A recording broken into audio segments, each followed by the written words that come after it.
Hey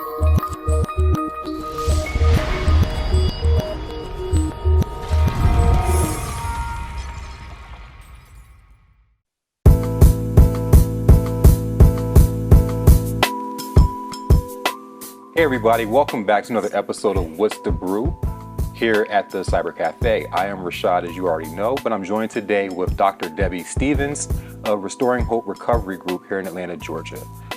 Dr. Stevens, how are you? I'm doing wonderful. Thank you so much for asking. Good, good. So we're going to have a conversation about racial trauma, but we're going to dig into some other things as well. But just to get started so everybody understands more about who you are, how did you get involved in psychology? Okay, so I am a psychiatric nurse practitioner. So it just means that I'm an advanced practice nurse. So I went to nursing school at East Carolina University. I'm originally from North Carolina. And then I went on to graduate school and got my master's and then later my PhD. So my passion for mental health practice really started in nursing school. My very first day of my psychiatric clinical nursing rotation in my junior year.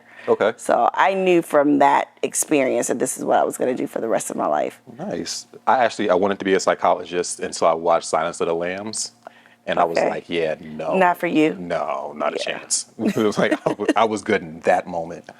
So when you decide this is what you want to do with your life, how do you specify that and break it into a specific area for your career? Yeah, the thing about nursing is that you are exposed to a lot of different specialties. And then once you make a decision, it's quite easy to kind of assimilate into that particular subspecialty of practice. And so a lot of the nursing students that I was in school with, they love starting IVs and giving out medication and doing all these wonderful like intervention type things. And they all talked about their hesitancy and reluctance to work with psychiatric patients. And I was just intrigued. I was like, well, let's just see what's going to happen. And my first day, I went in and I worked with I think she was like in her mid-40s. I just remember her name was Mary. And she had a lifelong history of trauma starting from age 3 or 4. And they said she was mute and combative and all the things, and no one wanted her. And so I just went in and I remember just really ministering to her, like giving her a bath and like singing to her and just really connecting on a like even a nonverbal level. And I just knew from that exchange that this was just such a rewarding experience for me. And so when I finished school, I relocated to Atlanta to go to Emory University because I knew that that's what I wanted to do. Found a great program and kept committing to that profession, and then started practicing right afterwards. That's amazing. I mean, in your field, it's a very selfless job, so you have to take on a lot of weight as well. How do you balance yourself out to make sure that you stay mentally sound to be able to help your patients? Yeah, I get that question a lot. In fact, a lot of people are like, I don't know how you do it. Like, how do you do it? You know, and I'm like, I really don't have a deep explanation for it, because I feel like just like some people are called to a certain profession, like, or a certain gift or a certain job. Like, I really feel like it's part of my gifting and calling, because I feel like I have a capacity for it. So when people are talking to me and sharing their burdens and sharing their traumas, I generally don't feel like burdened, or I don't leave feeling exhausted. At times I get tired, but so I just have to be really in tune and self-aware of, you know, when I am reaching that capacity. We all have a capacity. Yeah. And so mine is 3 people. 3 people? 3. A day? In life. Like, I can give advice to 3 people. I'm done after that. It's just, it's a lot. That's a lot of energy coming at you. So maybe psychology may not be your thing. No, it's not. I like to be able to be like, that was nice. Yeah. And I'm like, tell me more. No, Tell me I don't want more. Yeah, I get a great sense of satisfaction knowing that I can partner with people who are in crisis or at their wits' end or feeling quite hopeless. And so that's part of the reason why I named the practice Restoring Hope, because a lot of times that's what people need. So you're literally talking people like off the cliff. Well, let's not say literally. Like, no, they may not be on a cliff on a building, but yes, I am literally sometimes like, do I need to call 911? What do I need to do for you right now to And then so I jokingly, when I'm getting interrupted by family or friends, because sometimes I'm working from home, I'm like, I'm over here saving lives. So yeah, so it's a joke, but it's not, because Yeah, it's sometimes real. people are really looking for a lifeline. Yeah. I think that community-wise, we've dealt with a lot in the last couple of years, Yeah. trauma-wise, and everyone is now really starting to appreciate therapy and Yeah. actively going after it. Yeah. With that, at what point do you see that something is traumatic versus just having like a bad moment? Like how do you differentiate between the two of those? Yeah, there's a lot of discussion around that topic of trauma, like what is deemed traumatic for an individual. It's like some theorists call it like little t versus big T, like little traumas versus big traumas. But trauma can be any type of exposure to an incident or an event that causes significant psychological distress. Okay. So something that may be deemed traumatic to you or may not be traumatic for me, may be Right. traumatic for the next person, because it all depends. It's a very individualized experience. It really depends on how that person responds to that experience, and then how the impact of that experience on that person's life. And is it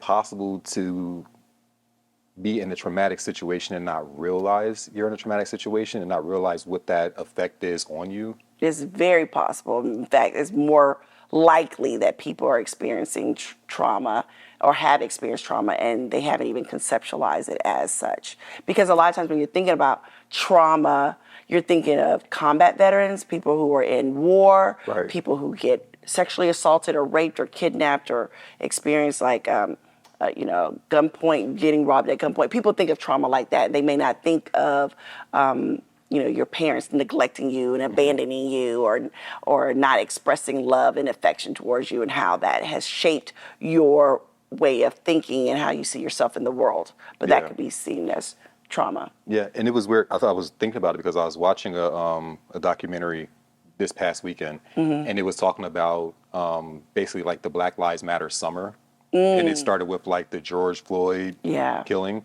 and it brought up so many emotions that I thought I dealt with, but it's like you just really didn't know like how much that affected you.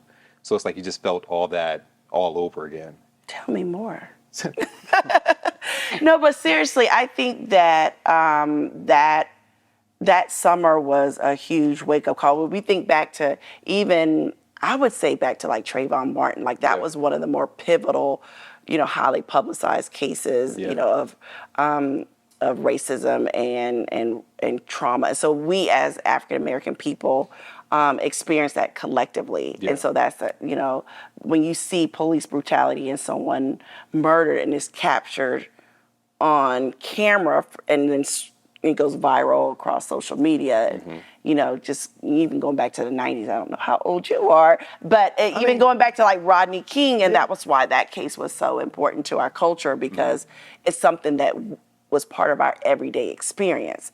And so, like you said, we've gone through a lot over the last couple of years, but the reality is that you're talking about centuries Yeah. of oppression, and centuries of think about the legacy of slavery and discrimination and racism that persists even to this day. And so now we're just more aware of it, and that's why I'm so thankful for this conversation and for people to become more aware of services available to help them heal. Yeah, and I think that's the question when it comes to like generational trauma. There's like a story that I heard about like a monkey that was during the testing, and they put bananas at the top of a tree, and then there was monkeys at the bottom, and they sprayed the one monkey when they went to climb to get the banana, and they kept doing that over and over again. So the monkeys would start snatching people off of the tree, Yeah. to a point where they would swap out the monkeys, and at a certain point, the monkeys were snatching other monkeys off of the tree, not understanding Yeah. why. It was Yeah. just, we know something's wrong about you going up here. So Yeah. they stopped spraying them with the water, but continue snatching them. So that generational trauma, long story short, generational trauma is there things that we're told that bring us trauma that we haven't experienced and probably wouldn't experience? from the generation before us.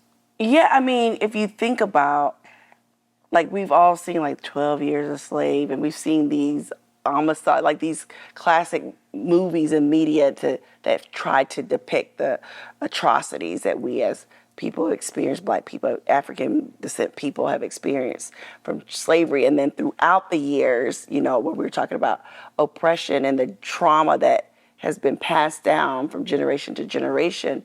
So it's not just, being called certain names or mistreated in public, but when you think about there's so many subtle ways that we have digested certain narratives and messages, and then we've also perpetuated those same messages down to the next generation. For example, if you think about the levels of racism, you have structural racism, right? We have where residential segregation. So, we have redlining where you can't live in certain neighborhoods and the property values go down, you can't get certain loans.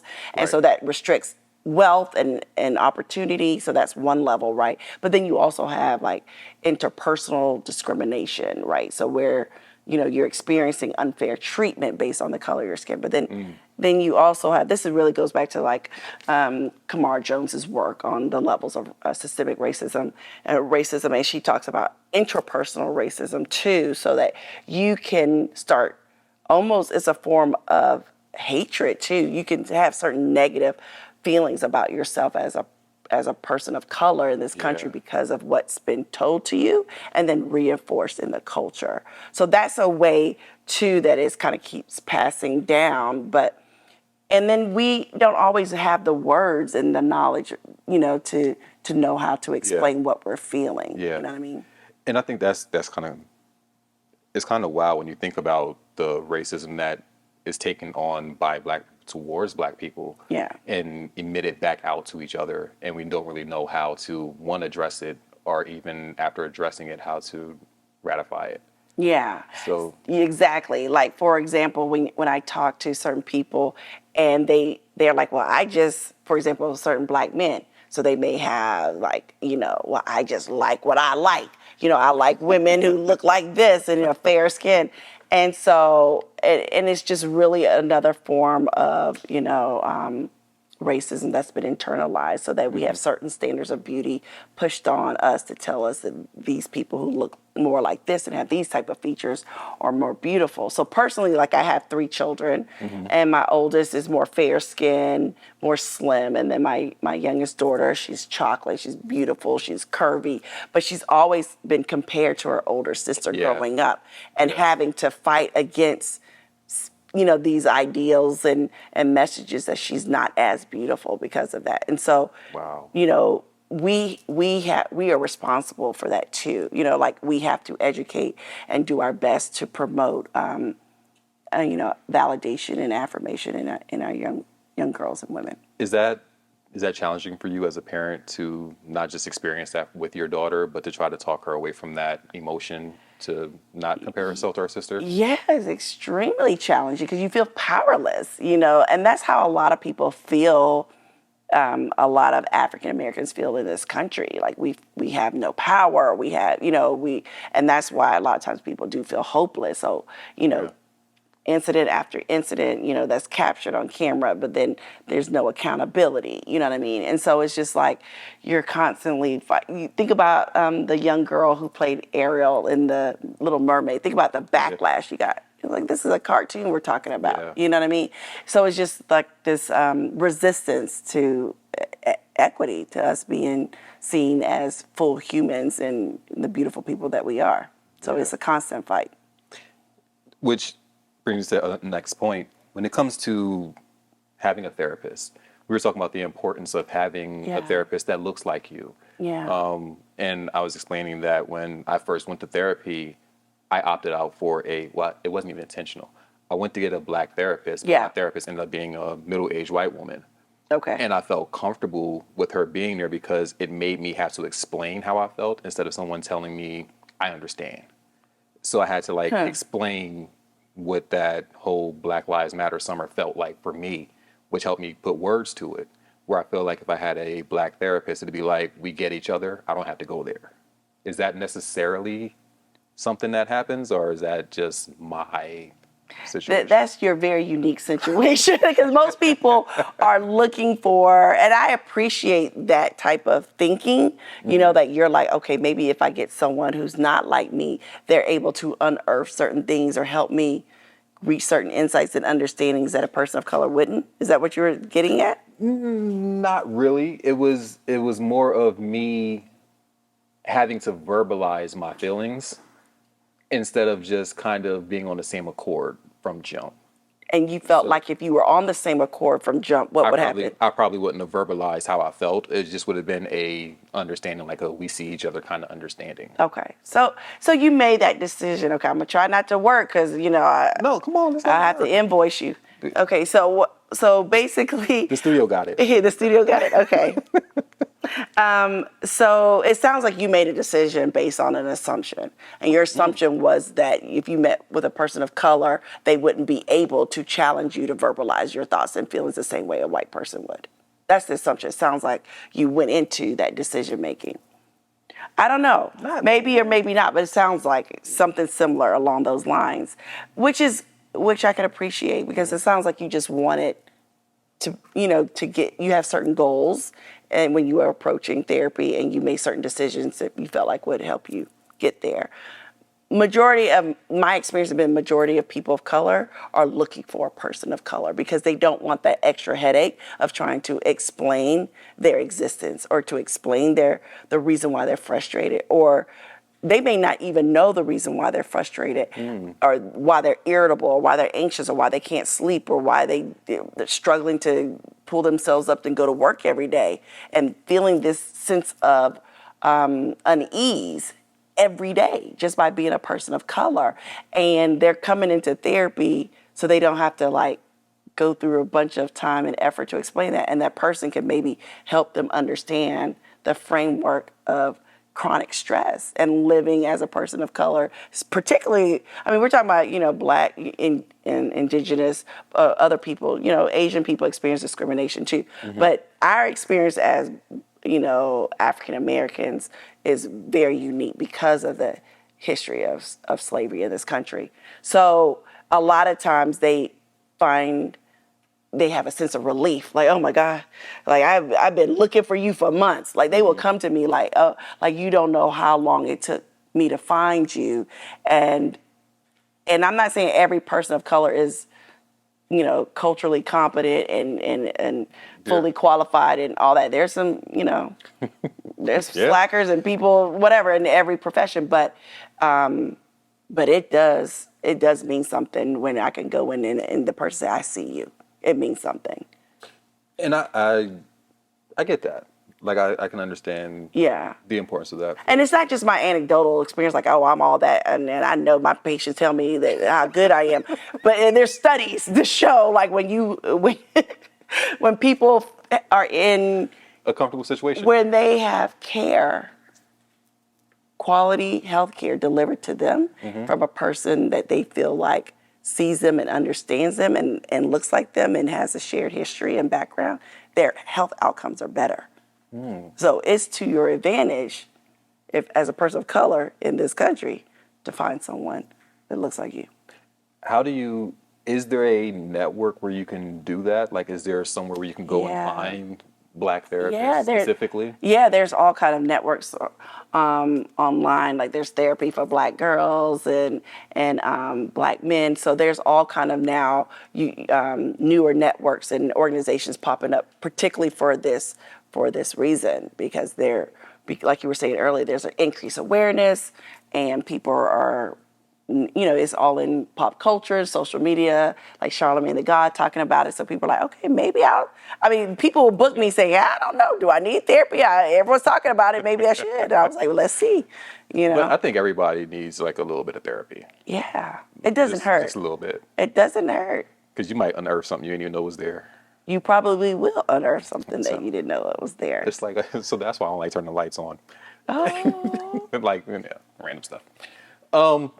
When do you suggest, like what age do you suggest someone would start therapy? Is it okay to start therapy as a child if there's nothing that is wrong to like kind of get them used to therapy, or should you wait until like later in life? I wouldn't say that. Okay, so I normally work with adults. Okay. So that question, maybe a child, adolescent psychiatrist or psychologist will answer that differently. Okay. I wouldn't say every single person should be exposed to therapy and you just kind of see, but definitely if you start noticing, you know, if your child has some, problems at school or at home or adjusting, or if there's any kind of major transition like a move or change in schools, or especially if there's some sort of family transition, it's always a good idea to talk with your child first. But sometimes parents, they don't have the skill, know what to ask or how to even initiate that conversation. Yeah.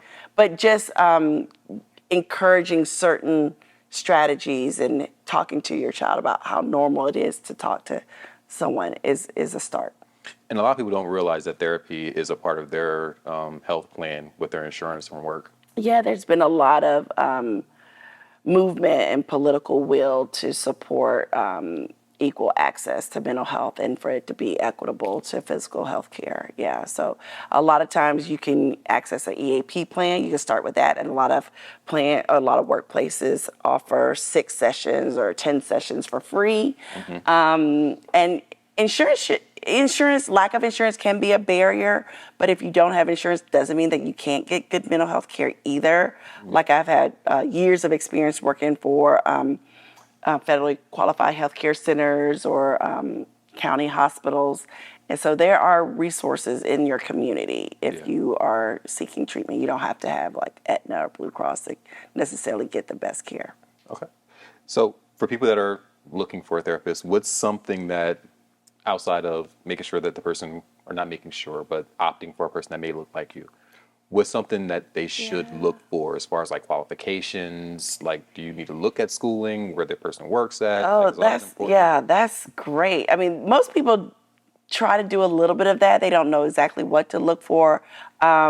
Sometimes it depends on what you're actually dealing with. Like if you are dealing with sexual trauma, you may want to look for someone that specializes in that. If there are issues around gender or sexuality, you may want to find someone who's trained in that, or eating disorders. So there's a lot of people that subspecialize in certain focus, areas. And so I would say just try to figure out, what you're looking for. Psychology Today is a great start for people. It's a national network, and a lot of times we have bios there, and you can read your bio. You can read the provider's bio and see where they went to school. Of course, you want someone with some experience, but people want different things. Some people may want someone older. Some people want someone younger.